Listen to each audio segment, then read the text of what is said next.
Namo Buddhaya, Namo Dhammaya, Namo Sanghaya. Welcome to the new topics. Today I will claim the new topics. It's also regarding to a topic of Buddhism, but it's a small specific that because I would like to redefine a Buddhism here. The Buddhism hereby is the practice of the Dhamma. The topic is Buddhism is the practice of Dhamma. As all you know, Buddhism, or word Buddhism, became defines several words, several meanings, such as Buddhism is the teachings of the Buddhas. By literals, we can classify the word Buddhism into two different words like Buddha and ism. Yeah. A word Buddha is mean enlightened. Ism is mean belief. Yeah. Ism here from the words I as am is mean belief. So by words we can understand that Buddhism is a belief of Buddhism, or a belief of the Buddha teachings, or a belief in Buddhism. And by traditional, Buddhism is the ways of life. And when you compare between the knowledge and the wisdom through the practice, you can clearly see that Buddhism is not a religion, but Buddhism is philosophical and psychological science that proposed by the Buddha based on the real theories of suffering and extreme happiness. Yeah. Today I come to reclaim again that Buddhism is the practice of the Dhamma to fit with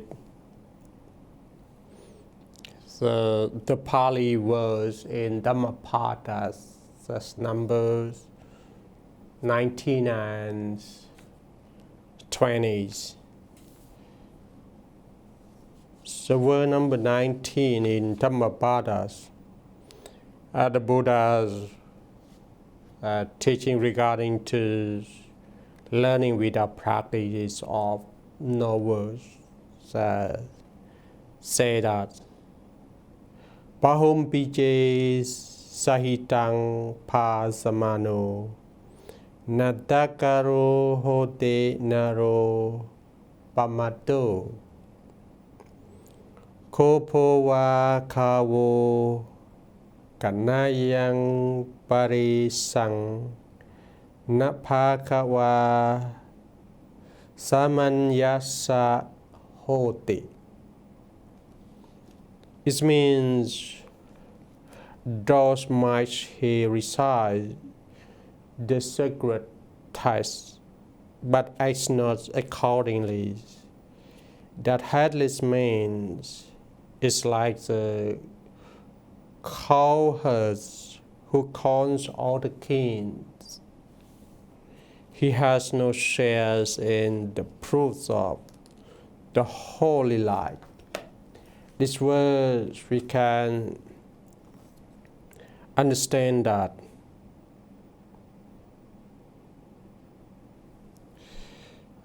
this verse is from Dhammapada verse. So number 19 is one of the Buddha's most practical teachings. It reminds us the practice is more important than mere learning. For verse number 19, does Mikey recites the sacred text, but acts not accordingly. That headless man is like the cowherd who calls all the kin. He has no shares in the process of the holy light. We can simply understanding that a person may memorize many Buddhist scriptures, give excellent talks, and teach others. But if he does not live according to the Dhammas, his knowledge brings little spiritual benefits. The Buddha compares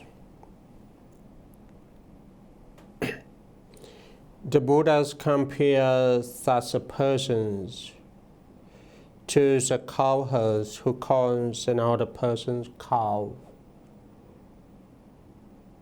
The cowherds know exactly how many cows there are, but he owns none of them and receives none of their milk or water. Our lesson learnings from this verse number 19 is knowing the Dhamma is not enough. Second, we must practice what we know. And thirdly, is knowledge without practice does not lead to liberation. For example, someone takes penance every day but become angry whenever criticized. He knows the teachings, but he has no yet put it into practice. It's absurd.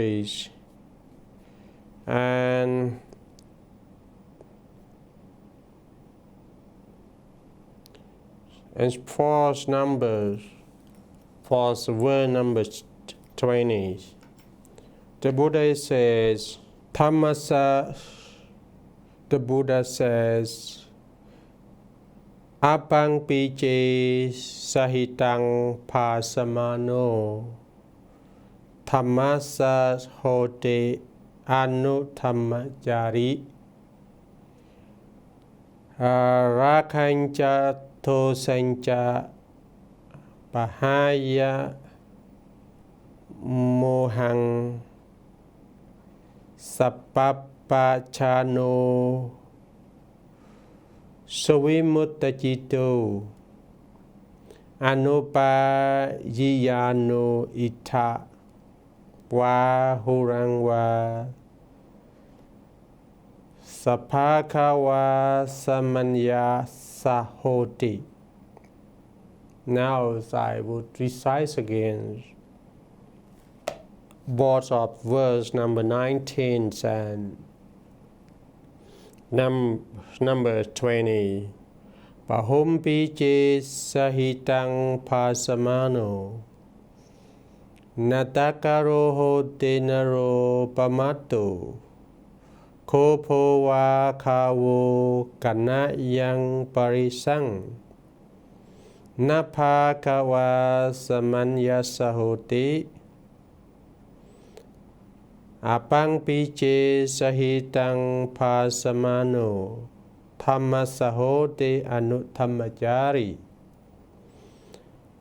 Rakhanchato sancha pahaya mohang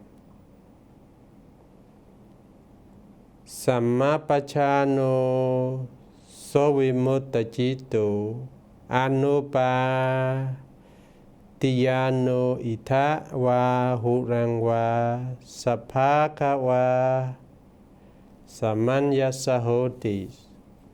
For word number 20 in English was translated that those little who recite the sacred texts but acts in accordance with the teachings, forsaking lust, hatred, and ignorance, truly knowing, with the minds well free, clinging to not hears and hereafter, he shared the fruit of the holy light. For the word number 20, we can simply understand that another person may know only a few teachings, but he sincerely practices them in daily life. He gradually lets go of one, lust, greed, excessive cravings and attachments. Number 2, hatred, anxious and ill will. And thirdly, ignorance, not seeing things as they really are. Through practice, his mind becomes peaceful and free. And the lessons we learn from this verse number 20. Even the small moments of the Dhamma or the Buddha teachings, when practiced sincerely, lead to wisdom and happiness. And second, real transformations come from living the teachings, not merely studying it. For example, a person remember only one teaching, be mindful. He practices mindfulness every day, become kinder, calmer, and wiser. Although he knows only a little, he gains great benefits. The main message: the Buddha is not saying that learning is unimportant. Rather, he takes that learning gives directions, practice brings realization. Knowledge is like reading a map. Practice is like walking the path.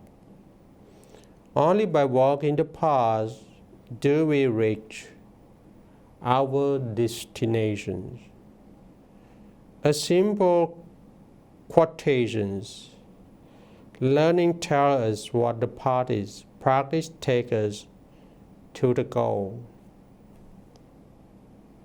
This is the heart of Dhammapada, verse number 19 and 12.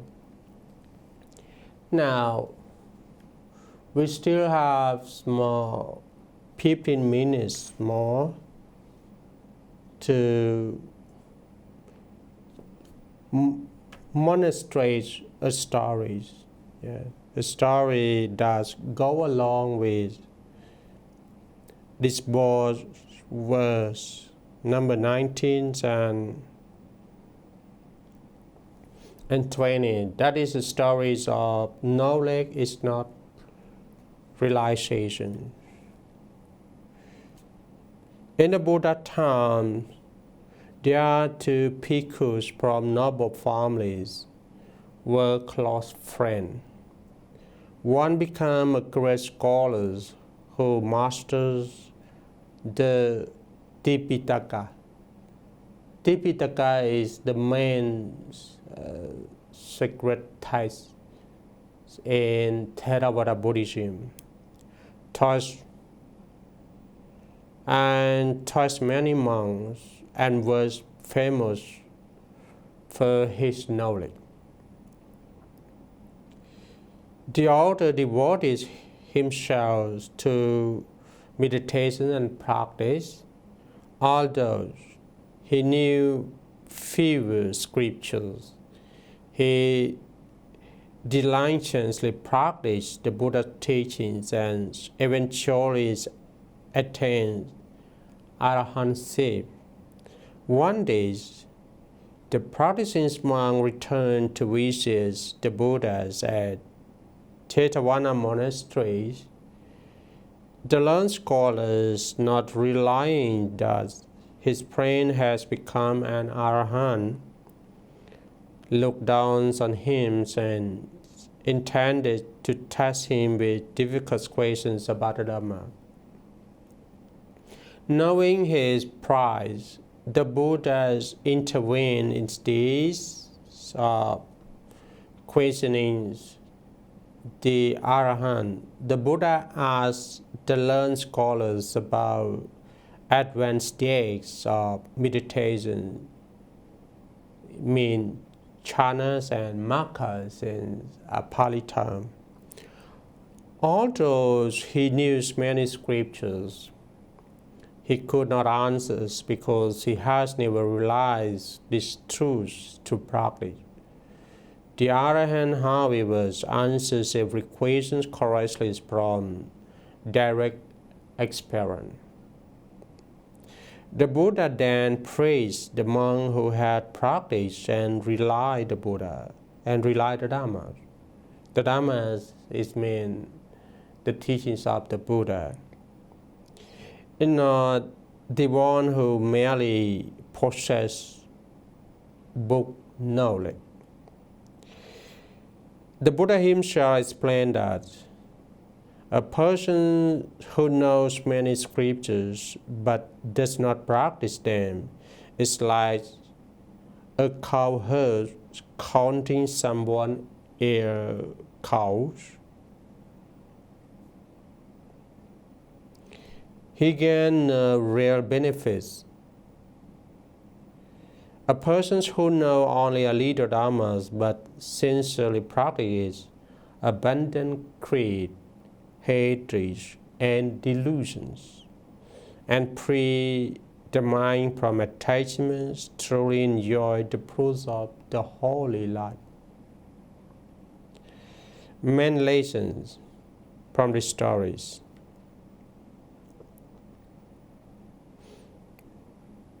The main lessons from the story that I think that is very useful for us. That is, knowledge alone is not enough. True wisdom comes from practicing and realizing the Dhamma. And one more, learning without practice is of no worth. Practice transforms knowledge into wisdom. A statement, practice transforms knowledge into wisdom, is very beautiful and absolutely right in the teachings of the Buddha. And there are also several words that I would review again from this topic. But however, I just review it, and we had no much time to explain it. For word number one, that is the message sent to everybody that, okay, be aware of our own action. because when you do bad, you gain suffering. And in contrast, if you do good, you will be happy. So it's like the Buddha says, mind is the forerunners of all evil state. Mind is their chief, and they are mind mates. If one speak or act with an impure mind, then sufferings follow one. Even as the well follow the hope of the all. You can find that the word number one at the beginnings of the Dhammapada, Mano Papankama Dhamma, Mano Sita, Mano Maya, etc. And to purify our minds and to get freedom from hate, we cannot overcome all kinds of hatreds by mindfulness practice. According to the Buddha's guidance, we can get freedom all kinds of hatreds by spreading or by developing our loving and kindness. As the Buddha said in Dhammapada verse number 5, hate is not overcome by hate. By love, metta alone, it has a peace. This is an eternal law. Okay, remember, hate cannot cure by hate, okay?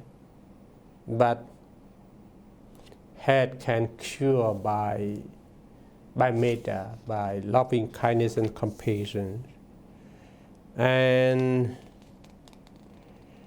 for word number 7 in the Dhammapada, the Buddha said, whoever live contemplating pleasant things with sense and restraint, in food, in moderate, indolence, in active, him verily Maharaj overthrows, as the winds overthrows a weak trees. Yeah, Dhammapada verse number 7 is, the most important thing here. As the monastic life, we have to live this life based on the moderations of everything. Moderations in what we have, and try to train ourselves to become a less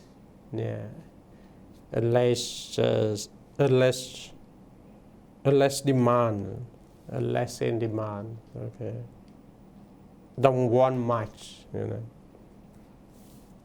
And in contrast, we have Dhammapada verse number 8 that the Buddha said as, whoever live contemplating the impurities with sin restraints, in push moderation,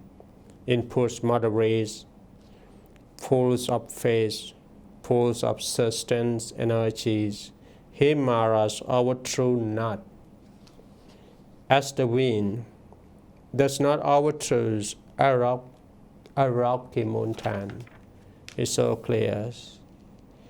And for word number 9, he who wears the yellow robe without being free from impurities, who is devoid of self-control and truth, is not worthy of it. So It really means that don't see as ones who wear the robe and considers as the qualified monk. It doesn't mean like this.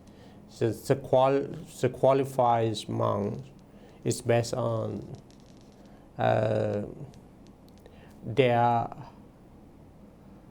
knowledge and their practice. So to get free from all kinds of sufferings that we call in source as a word nibbana, extreme happiness. And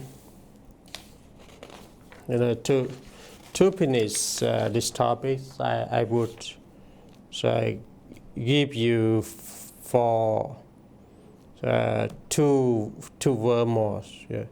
Word number 17. The evil doers lament hears. His lament hears after. He laments in both worlds. His lament thinkings that he has done evil. He laments even more when he goes to the woeful state. And the last words of this reviews: by efforts, by vigilance, by restraints, by control, lest the wise man make for himself an island which the blood cannot overwhelm. This is located as verse number 25.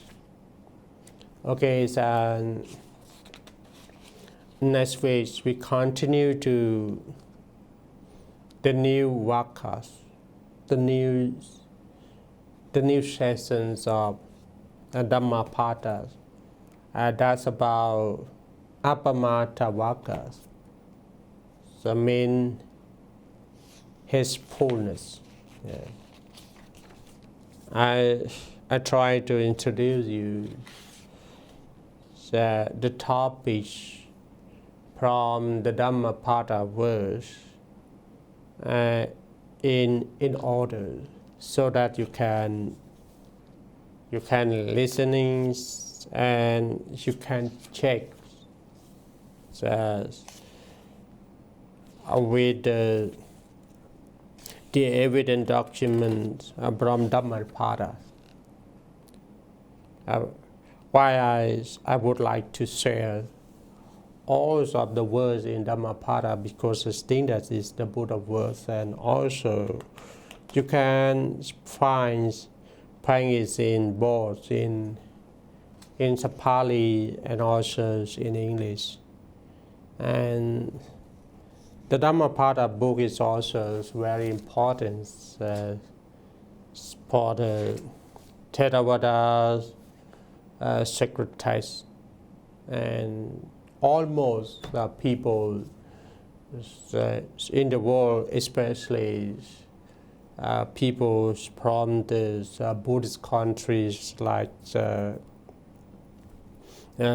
Lanka, Myanmar, Cambodia, Thailand, and Vietnam. Especially the Buddhist from the Buddhist universities like MCU or somewhere else, they can memorize it and can learn it and can understand it, and also can apply it into the daily life. So I hope that you all enjoy it and can find the benefits, happiness, prosperity, and also can find peace from learning the Dhamma, especially learning the Dhamma in Dhammapada from the verse number 1, Mano Papankama Thamma Mano Seta, up to the end of the Dhammapada. Hope that you all enjoy and So again, there are much benefits from these learnings. Namo Buddhaya.